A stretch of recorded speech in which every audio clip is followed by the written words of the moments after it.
Hello everyone, welcome back Gayatri makeover. इस video में मैं आपको बताने वाली हूँ कि जो फेस पर हम लोग वैक्स करते हैं तो हमें कौन सी वैक्स करनी चाहिए और सही तरीका क्या है वैक्स करने का। तो फेस वैक्स जब हम करते हैं, कुछ लोग तो कराते हैं अपनी जो साइड में हमारे कान के पास जो बाल होते हैं, ग्रोथ होती है, किसी की बहुत छोटी होती है या फिर बालों की लेंथ काफी लंबी होती है, तो कुछ लोग तो बस सिर्फ इतने एरिया में ही करवाते हैं। लेकिन किसी किसी के फेस पर ना बाल बहुत ज्यादा होते हैं, पूरे फेस पर हमें दिखता है कि जो धुआं होता है ना वो काफी लंबा होता है, वो बहुत गंदा लगता है। तो ऐसे लोगों को या तो फिर ब्लीच करनी चाहिए या फिर वैक्स करवा लेनी चाहिए। तो ज्यादा तो अच्छा होता है कि हम महीने भर में ब्लीच करा लें, क्योंकि वैक्स की एक बार आदत हो जाती है तो हो ही जाती है, फिर बार बार वैक्स ही कराना पड़ता है। तो लेकिन अगर बालों की ग्रोथ बहुत ज़्यादा है तो फिर तो वैक्स ही करानी पड़ती है। तो यहाँ पर जो मैंने वैक्स की है वो की है रीका की, स्ट्रॉबेरी फ्लेवर है, वो वाली वैक्स की है। इसे करने का तरीका वही है जैसे कि सिंपल वैक्स हम लोग करते हैं, बट इसमें जब हम फेस वॉश करते हैं ना तो ये पानी से नहीं उतरती, इसका हमें ध्यान रखना होता है। तो हम सबसे पहले पूरे फेस को बिल्कुल क्लीन कर लेंगे, सबसे पहला स्टेप है क्लीन करने का। उसके बाद क्लीन करने के बाद हम लोग थोड़ा-सा पाउडर लगा लेंगे पूरे फेस पर, क्योंकि ज़रा-सा भी स्वेटिंग नहीं होनी चाहिए, पसीना नहीं होना चाहिए। उसके बाद ही हम लोग वैक्स करेंगे। तो वैक्स जो है हम मैंने यहाँ पर कोई नाइफ़ वग़ैरह नहीं लिया है। नाइफ़ क्या होता है कि गरम बहुत ज़्यादा हो जाता है, तो और अगर बाय चांस वो स्किन पर ज़रा-सा भी गरम लग जाता है तो जलने का भी डर रहता है। तो हमेशा आप लोग भी जब यूज़ करें तो वुडन स्टिक आती है मार्केट से, जैसा कि मैं यूज़ कर रही हूँ। ये यूज़ एंड थ्रो होती हैं, एक बार यूज़ की फेंक दिया, तो ये ज़्यादा बेनिफिट मुझे इसमें लगता है। तो नाइफ़ से बेटर है इसका, क्योंकि गंदी हो जाती है तो फेंक दो, कोई दिक्कत नहीं है और बहुत कॉस्टली नहीं आती है, बहुत ही अफोर्डेबल आती हैं, काफ़ी सारी आ जाती है एक पैकेट के अंदर। तो हमेशा ध्यान रखेंगे जब वैक्स करते हैं तो बालों की जो डायरेक्शन है ना, डायरेक्शन के अपोज़िट वैक्स लगाएँगे बालों की डायरेक्शन की साइड, और जब पट्टी खींचेंगे तो पट्टी खींचेंगे अपोज़िट साइड। तो हमारे पूरे फेस पर जो बाल होते हैं उनकी डायरेक्शन अलग-अलग होती है।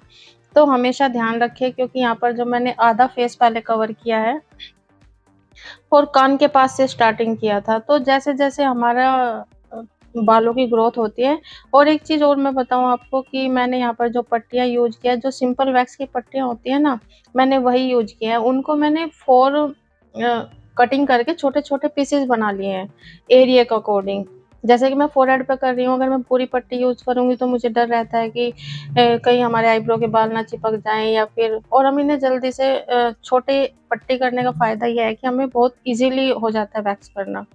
पूरी पट्टी खींचेंगे तो थोड़ा-सा अजीब लगता है, क्योंकि काफ़ी एरिया, इतना स्पेस नहीं होता हमारे पास वैक्स का और पट्टी हमारी ज़्यादा बड़ी हो जाती है। तो हमें छोटी-छोटी पट्टियाँ काट करके एक पट्टी में से ही आप 4 या 5 पीस कर सकते हो, और जिस तरीके से हम लोग वैक्स लगाते हैं उसी डायरेक्शन में हम लोग अप्लाई करने के बाद वैक्स को अपोज़िट डायरेक्शन में खींच लेते हैं। ध्यान रखिए जब आप आईब्रो के पास का एरिया करें तो हमारे आईब्रो के बाल बिल्कुल नहीं आने चाहिए। पट्टी को बिल्कुल उसी हिसाब से हम लोग चिपकाएँगे और प्रेस करेंगे अच्छे से, प्रेस करने के बाद निकाल देंगे। और फोरहेड का भी हम लोग ध्यान रखेंगे, फोरहेड के पास जितने बाल हमें निकालने हैं वहीं तक की वैक्स अप्लाई करें और उसी हिसाब से पट्टी खींचे। और ध्यान रखें जब आप लोग पट्टी खींचो ना, तो अगर आप एक पट्टी को दोबारा यूज़ कर रहे हो, यानी कि उसपे पहले से वैक्स लग चुकी है, तो ध्यान रखें कि वो चिपकी हुई वैक्स जो है किसी भी बाल से टच ना हो, ना ही तो फोरहेड के, ना ही आईब्रो के। नहीं तो आप सोचोगे कि हमने जहाँ पर पट्टी रखी वहाँ पर तो हमने वैक्स ही नहीं लगाई थी, लेकिन ऑलरेडी जो वैक्स उस पट्टी पर लगी हुई होगी ना, वो बाल को खींच देगी। तो हमेशा इन 2 चीज़ों का ध्यान रखें। ना ही तो हमारी पट्टी पर वैक्स होनी चाहिए, पहले होनी चाहिए, और अगर लगी हुई है तो बचा कर के बिल्कुल एरिया को तब उसे यूज़ करें। और आइज़ के पास का जो एरिया है बहुत ही सेंसिटिव होता है, तो वहाँ बहुत ज़्यादा लंबा स्ट्रोक्स ना लगाएँ, छोटा-सा लगा कर के, अगर आपको लगता है कि बाल हैं और निकालने हैं हमें, तो उस तरीके से ही उसे कवर करें।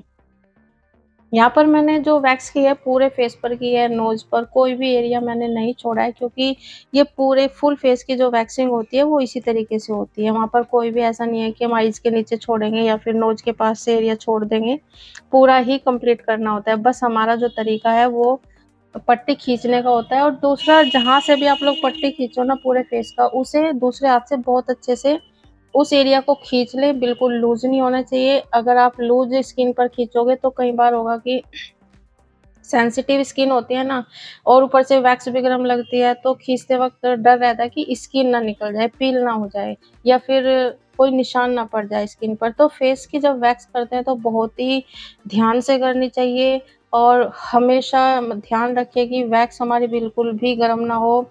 स्किन बहुत ही सेंसिटिव होती है फेस की, ज़रा-सा भी स्किन जल ना जाए, गरम ना लगे बिल्कुल भी, और क्लाइंट से बार-बार पूछते रहें कि कोई प्रॉब्लम तो नहीं है। उसके बाद जब आपकी पूरी कंप्लीट वैक्स हो जाए ना, और थोड़ा-सा ध्यान रखिए कि जब आप फुल फेस की वैक्स करोगे ना, तो ईयर के नीचे जो बाल होते हैं हमारे, वो भी क्लीन करें, वरना वो थोड़े-से अजीब लगते हैं। उसके बाद जो है, आप कोकोनट ऑयल लगा दो पूरे फेस पर, और मसाज सिर्फ़ 1 मिनट, ज़्यादा नहीं करनी, क्योंकि वैक्स की है तो ज़्यादा मसाज नहीं करेंगे हम लोग यहाँ पर। तो इस तरीके से आप पूरे फेस की वैक्स कर सकते हो। आपको कैसा लगा वीडियो, कमेंट करके ज़रूर बताइएगा, और अगर अच्छी लगी है वीडियो